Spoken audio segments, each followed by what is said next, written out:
jangan pernah biarkan saudara-saudara. Lawan siapapun yang melawan para ulama, hancurkan siapapun yang ingin menghancurkan ulama, binasakan siapapun yang ingin membinasakan para ulama-ulama kita. Itu yang pertama yang ingin saya sampaikan. Tetapi ingat, nggak semua polisi itu begitu, betul? Masih banyak polisi-polisi yang baik, saudara-saudara. Polisi yang pro kepada ulama, polisi yang pro kepada Habib Rizik, masih banyak. Nggak semua polisi itu kayak begitu, cuma ya banyakkan yang begitu, saudara-saudara. Sangat sedikit sekali polisi yang kayak Pak Imam dari Cirebon, yang selalu ngawal saya kemana-mana. Dikit ya kan itu. Yang banyak tuh yang ngawal tempat maksiat, itu yang banyak itu, betul? Ada polisi yang ngawal ulama kayak Pak Imam tadi itu, ada.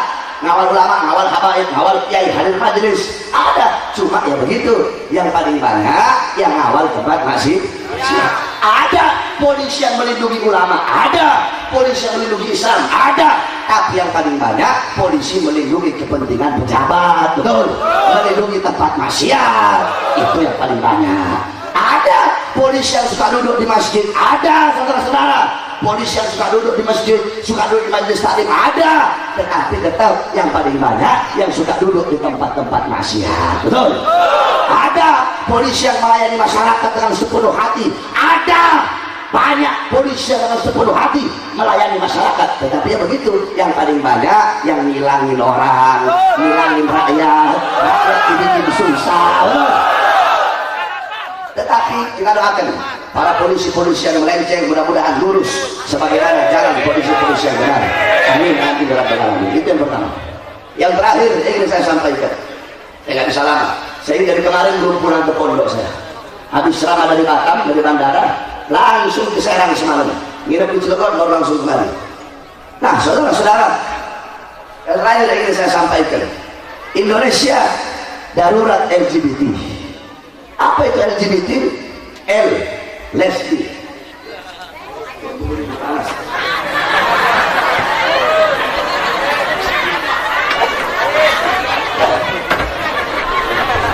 Baru panas matahari udah gak kuat, bagaimana panas neraka nih.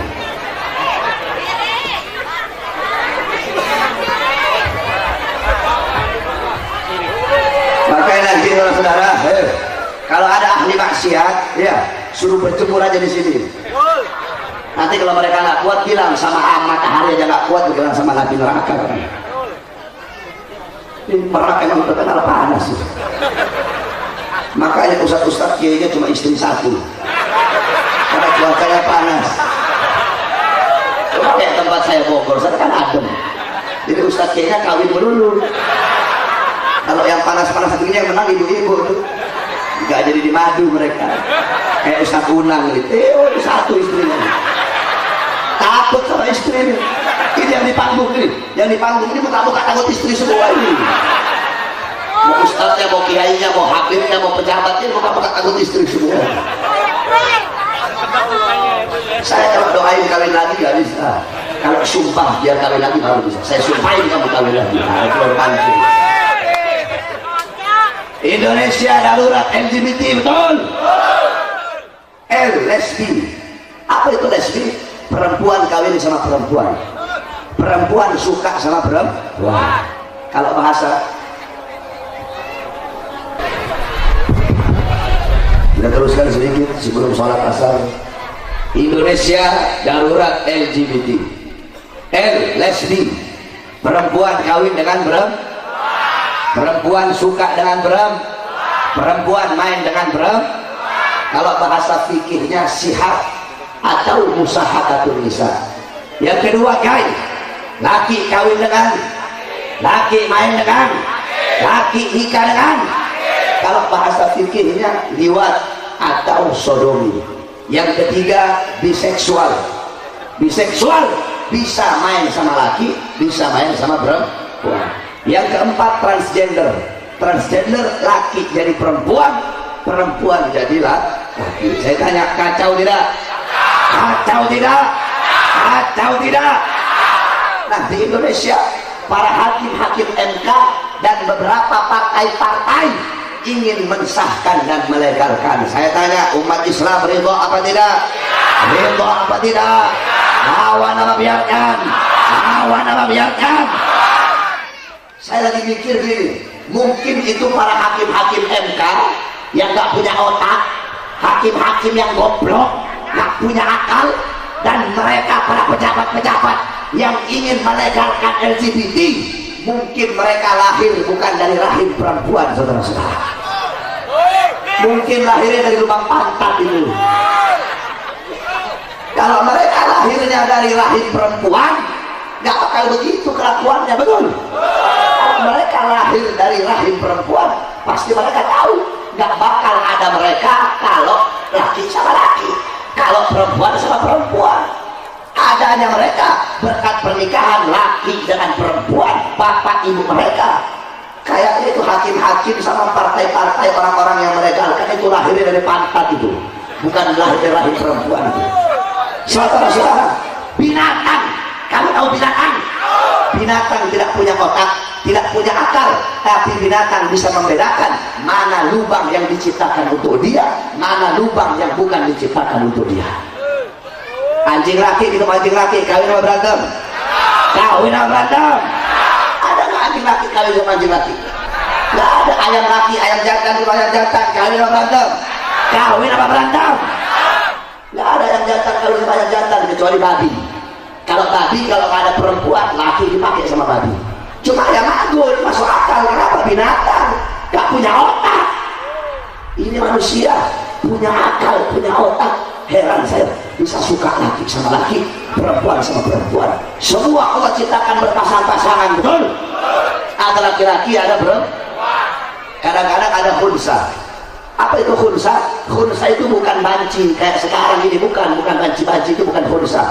Khunsa itu orang yang lahir punya dua kelamin, atau orang yang lahir tidak punya kelamin sama sekali, itu khunsa. Dalam fikih ada khunsa muskil, ada khunsa ghairu muskil. Ada khunsa yang sulit untuk ditetapkan dia ini laki atau perempuan, ada yang gampang dihukumi dia ini laki atau perempuan. Semua Allah ciptakan berpasang-pasangan. Manusia pertama Allah ciptakan Nabi Allah Adam. Setelah Allah ciptakan Adam, Allah ambil dari tulang rusuk sebelah kirinya, kemudian Allah ciptakan Siti Hawa. Setelah Allah ciptakan Siti Hawa, Nabi Adam lihat mau disentuh, tiba-tiba terdengar suara, wahai Adam, belum sah bagimu untuk menggauli Hawa, untuk menyentuh Hawa sebelum adanya pernikahan. Kemudian Allah berfirman dalam hadis qudsi, keagungan adalah kainku, kebesaran adalah selendangku, aku menyaksikan seluruh makhluk yang menempati langitku. Dengan ini aku nikahkan Adam dan Hawa dengan mas kawin bersolawat kepada kekasihku Muhammad. Allah nikahkan Adam dan Hawa. Allah ciptakan Adam dan Hawa, bukan Adam sama Agung, bukan Adam sama Asep, bukan, saudara. Allah ciptakan Hawa untuk Adam, bukan Hawa dan Hindun. Asal jeruk makan jeruk. Tapi herannya di Indonesia mau dilegalkan, saudara-saudara. Kamu tahu presiden di Zimbabwe, kalau ada homo, kalau ada lesbi, dimasukkan penjara. Nanti presiden yang ngomong, homo, kalau pasangan kamu bisa bunting, baru saya keluarkan dari penjara. Laki sama laki bisa bunting apa tidak? Nanti ngomong sama lesbi, kalau pasangan kamu bisa bunting, baru saya keluarkan dari penjara. Perempuan sama perempuan kalian bisa bunting tidak? Nggak akan bisa. Ada satu banci kalian, ada satu banci biadab, Jeremy Titi. Jeremy Titi, Jeremy Titi, si banci goblok. Apa kata dia? Oh, nggak apa-apa. Kita walaupun nggak punya apa, kita walaupun gay, walaupun kita homo, bisa kita punya anak. Bagaimana caranya? Kita sewa rahim perempuan. Ibu-ibu semua jawab yang keras. Apakah ibu-ibu rela rahimnya disewa sama kaum homo? Ibu-ibu yang keras, rela apa tidak? Ridho apa tidak? Heran, Indonesia mayoritas muslim mau dilegalkan, mau disahkan, saudara-saudara. Terus bagaimana dalam pantauan, dalam tinjauan agama? Dalam kitab Raudhatul Talibin, qala mu'allif Imam An-Nawawi radhiyallahu anhu, iladul farji fil farji wa yadkhulu fihi al-liwat min al-fawahishil kaba'ir. Apa kata Imam Nawawi? Masuknya kemaluan perempuan ke dalam kemaluan perempuan, begitu juga sodomi, itu adalah perbuatan keji, perbuatan buruk, perbuatan rusak yang sangat-sangat besar. Dalam hadisnya Rasulullah berkata, La'natullah, la'anallah, la'anallah man amila amala qaumi Lut. La'anallah man amila amala qaumi Lut. Kata Rasulullah, Allah melaknat orang-orang yang berbuat sebagaimana perbuatan kaum Nabi Allah Lut, yaitu Sodom dan Lesbi. Dalam hadis yang lain lebih tegas, apa kata Nabi? Man wajadtumuhu ya'malu amala qaumi Lut faqtulu al-fa'ila wal maf'ula bih. Apa kata Rasulullah? Barang siapa yang menemukan orang yang lagi homo, kalau kalian ketemu sama orang lagi sodomi, lagi homo, apa kata Rasulullah? Faqtulu, maka bunuhlah oleh kalian al-fa'ila wal maf'ula bih, yang bekerja dan yang dikenai pekerjaan, yang nyodok dan disodok, bunuh mereka dua-duanya, kata Rasulullah SAW. Saya tanya, Rasulullah tegas apa tidak? Tegas apa tidak? Ada lagi yang lebih keras, lebih tegas. Pendapatnya Sayyidina Ali bin Abi Thalib. Di zaman Sayyidina Abu Bakar As-Siddiq, beliau memerintahkan Khalid bin Walid untuk memerangi nabi palsu. Ketika Khalid bin Walid memerangi nabi palsu, Khalid bin Walid menemukan ada pasangan homo. Fakataba risalah ila Abu Bakar As-Siddiq. Kemudian beliau menulis surat untuk Sayyidina Abu Bakar As-Siddiq. Ketika surat itu dibaca, fa istasara Abu Bakar wal ashab. Sayyidina Abu Bakar kemudian bermusyawarah bersama para sahabat. Wasyaduhum kaulan Ali bin Abi Thalib, yang paling tegas, yang paling keras pendapatnya adalah pendapat Sayyidina Ali bin Abi Thalib. Apa kata Sayyidina Ali? Tidak pernah ada satu umat yang berbuat perbuatan seperti ini kecuali hanya satu umat, yaitu umat Nabi Allah Lut alaihi salam. Faqad alimtum ma fa'alallahu biha, dan kalian semua tahu perkara apa yang Allah timpakan bagi mereka, apa yang Allah perbuat, azab dan bencana apa yang Allah timpakan bagi mereka. Kaum Nabi Lut, saudara-saudara, bumi dibalik oleh Allah, kemudian Allah turunkan hujan batu api dari langit. Fa'aroh, kata Sinali, fa'aroh, menurut pendapatku, menurut pandanganku, an yuharrikahu binar, yaitu agar membakar mereka dengan api neraka. Apa dengan api? Bakar mereka dengan api. Itu pendapat Sayyidina Ali. Jadi kalau ada homo, bakar mereka dengan api, sebagaimana Allah membakar kaum Nabi Allah Lut dengan api neraka. Ya Allah, saya tanya, Sayyidina Ali tegas apa tidak? Tegas apa tidak? Nah, saya tanya, kalau ada homo di sini biarkan atau usir? Biarkan atau usir? Kalau ada lesbi biarkan atau usir? Kalau ada banci biarkan atau usir? Si Jeremy tadi, si banci kaleng, Jeremy Titi tadi, kata dia apa? Kan yang homo kita, yang lesbi kita, yang melacur kita, yang zina kita. Ngapain kamu yang sewot? Kamu jangan jadi Tuhan bagi kita, yang menghukum kita. Banci, bangsa, goblok, biadab, yang homo kamu, yang lesbi kamu, yang melacur kamu, yang zina kamu. Tapi kalau Allah turunkan bala, Allah murka atas perbuatan kamu, Allah turunkan bala, Allah turunkan bencana, Allah turunkan azab, yang mati, yang binasa bukan cuma kamu, orang-orang yang tidak maksiat juga ikut binasa. Makanya kemarin siang, beberapa bulan yang lalu, siang MK ingin melegalkan LGBT, malam dikasih gempa oleh Allah di Ciamis. Betul? Siang mau dilegalkan, malam langsung kontan Allah kasih gempa, saudara-saudara. Cuma saya udah bilang dari waktu gempa di Ciamis, dan para ustadz-ustadz kayak para hakim udah bilang, para hakim, para pejabat yang ingin melegalkan LGBT, insaf kalian, tobat kalian. Lihat, siang mau kalian legalkan, malam Allah kasih peringatan. Itu teguran pertama dari Allah.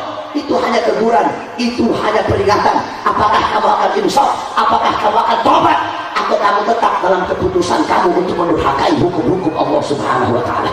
Jikalau kamu tidak insaf, kamu tidak tobat, besok-besok akan Allah kirimkan balak dan musibah yang lebih besar dari itu, saudara-saudara. Kemarin, beberapa hari yang lalu, pemerintah, beberapa partai, 9 partai kalau tidak salah ya, 9 partai, mereka ingin melegalkan minuman keras, saudara-saudara. Minuman keras mau dilegalkan. Akhirnya kemarin 2 hari yang lalu, Allah Subhanahu wa Ta'ala berikan gempa bumi di Lebak. Ya, kerasa sampai sini, kerasa sampai sini. Saudara-saudara, Rasulullah SAW ketika ada gempa bumi, dipegang itu bumi oleh Rasulullah. Apa kata Rasulullah? wahai bumi, ini belum saatnya bagimu, ini belum saatnya bagimu. Apa kata Rasulullah? Wahai para sahabat, coba ingat-ingat maksiat apa yang kalian lakukan sehingga Allah kasih balak dan bencana kepada kita. Saudara-saudara, Sayyidina Umar bin Khattab ketika ada gempa bumi, apa kata Sayyidina Umar? Demi Allah, maksiat apa yang telah kita lakukan, andaikan besok ada gempa bumi lagi, saya tidak mau tinggal dengan kalian. Sayyidina Umar bin Abdul Aziz ketika itu menghadapi gempa bumi, beliau perintahkan seluruh para gubernur-gubernur untuk mengeluarkan hartanya di jalan Allah Subhanahu wa taala. Ka'ab ibn Malik, ada orang bertanya, wahai Ka'ab ibn Malik, bagaimana pendapat kamu tentang gempa bumi? Apa kata Ka'ab ibn Malik? Tidaklah Allah memberikan gempa bumi, tidaklah bumi ini berguncang, tidaklah bumi ini gemetar, melainkan terlalu banyak maksiat yang dilakukan di atasnya sehingga bumi mereka gemetar, bumi bergoncang karena takut dan malu kepada Allah karena terlalu banyak orang-orang yang bermaksiat di atasnya. Sayyidatuna Aisyah radhiyallahu anha, beliau ditanya, wahai Aisyah, bagaimana pendapatmu tentang gempa bumi? Apa kata Sayyidatuna Aisyah? Jikalau khamr telah merajalela, jikalau minuman keras telah merajalela di mana-mana, jikalau perzinahan telah merajalela di mana-mana, jikalau lagu-lagu duniawiyah yang membuat orang lupa, lagu-lagu dangdut, lagu-lagu pop, lagu-lagu disco, lagu-lagu rock merajalela di mana-mana, lagu-lagu yang membuat orang lalai kepada Allah, lagu-lagu pop, lagu-lagu yang membuat lalai, kemudian minuman keras merajalela, kemudian perzinahan merajalela di mana-mana. Apa kata Siti Aisyah? Maka Allah perintahkan kepada bumi, wahai bumi, guncanglah mereka. Jikalau mereka berhenti bermaksiat, stop, jangan kamu guncang. Tetapi jikalau mereka tetap bermaksiat, maka habisi mereka, wahai bumi, kata Allah Subhanahu wa taala. Kemudian ada sahabat lagi yang nanya, apakah itu azab dari Allah? Dijawab oleh Sayyidatuna Aisyah, bagi orang-orang mukmin itu adalah nasihat dan rahmat dari Allah. Sedangkan bagi orang-orang munafik, bagi orang-orang kafir, bagi orang-orang yang bermaksiat, itu adalah bala dari Allah. Jadi saudara-saudara, ada dua, ingat, ada bala, ada ibtila. Ingat ya, ada bala, ada ibtila. Ibtila yakni balaan khairan. Ya, ibtila ini adalah satu ujian yang baik. Kullu nabiyyin wa waliyyin wa alimin amilin, setiap para nabi, para rasul, para wali, orang saleh, orang alim yang mengamalkan ilmu pasti dikasih ibtila oleh Allah Subhanahu wa taala. Jadi beda, jangan kamu maksiat terus ketika Allah kasih ujian kamu bilang, ini ujian dari Allah Subhanahu wa taala. Kamu ahli maksiat terus kamu bilang itu ujian. Kalau buat ulama, buat para habaib, para kiai istiqomah, buat syuyukhul rukka, buat orang-orang tua yang suka ruku, buat orang-orang soleh, balak tersebut, gempa tersebut adalah ibtila dari Allah. Yakni apa? Makanya para ulama, kakek-kakeknya kami, ya para habaib zaman dulu, kalau dikasih ujian sama Allah, apa kata mereka? Marhaban bimajiil kafarah. Itu lagu-lagu kami.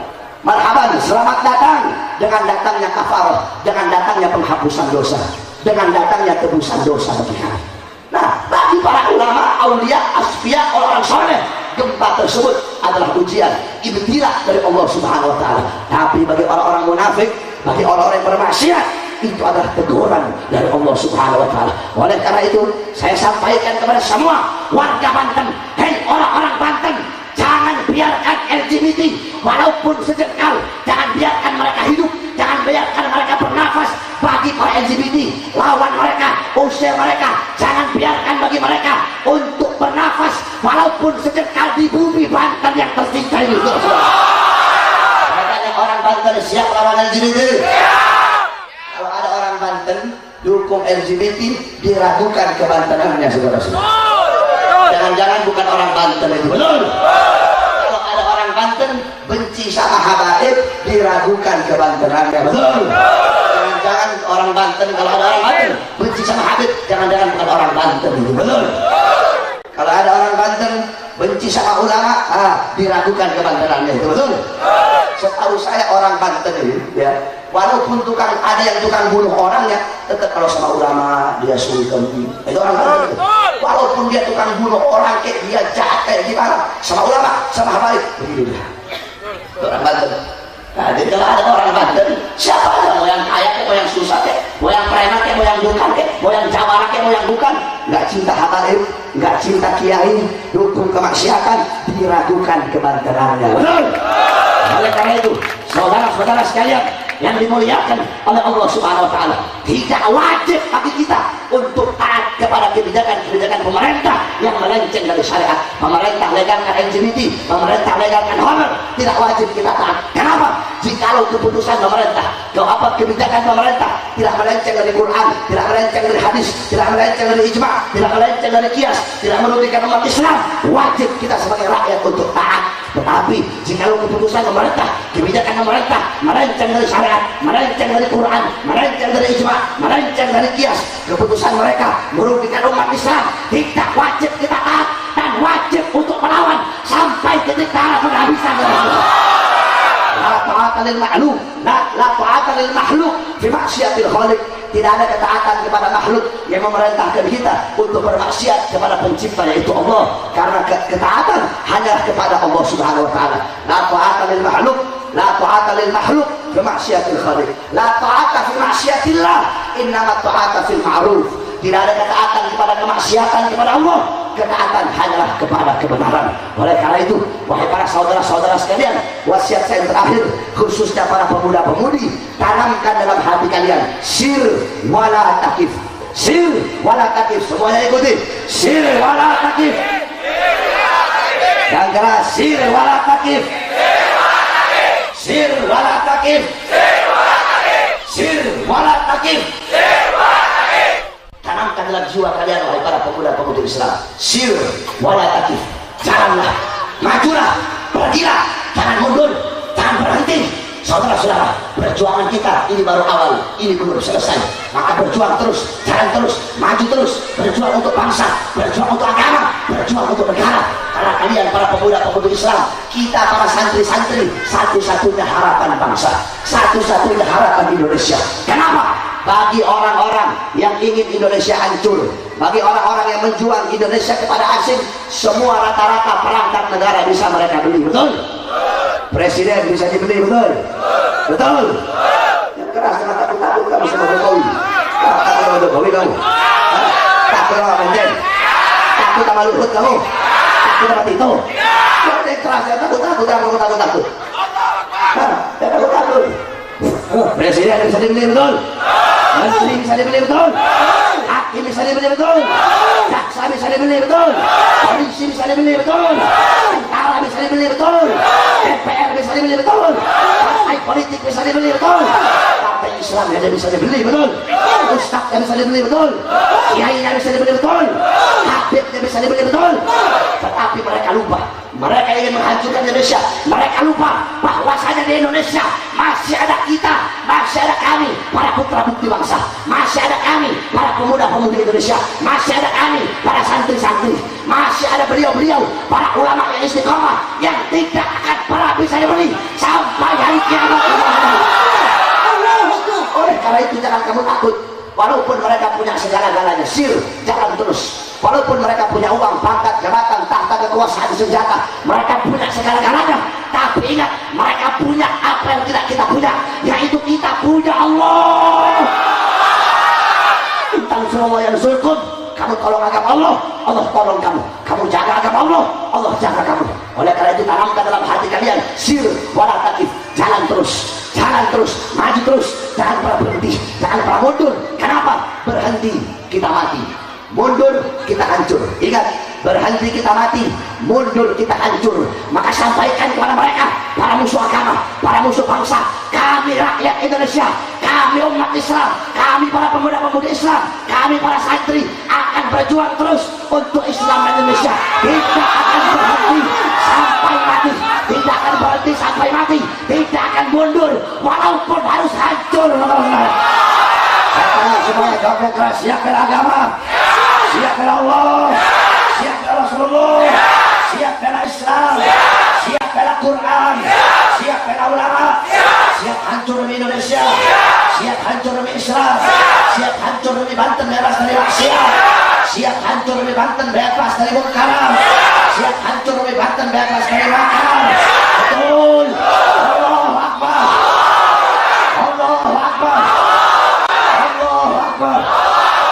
Hidup Islam, hidup ulama, hidup habaib, hidup kiai, hidup Indonesia merdeka, Indonesia merdeka, merdeka, hidup Indonesia, hidup Banten, hidup Banten, hidup Banten, hidup berat, hidup berat. Allahu Akbar. Rabbi fa'al barakatihim wa fil awsad hurmatihim wa alikna fi tariqatihim wa ma'afatihim min al-fitani wa sallallahu alaihi wasallam Muhammad wa ala alihi wa sahbihi wa barik wa sallam alhamdulillahi rabbil alamin. Wal afwu minkum wa assalamu alaikum warahmatullahi wabarakatuh.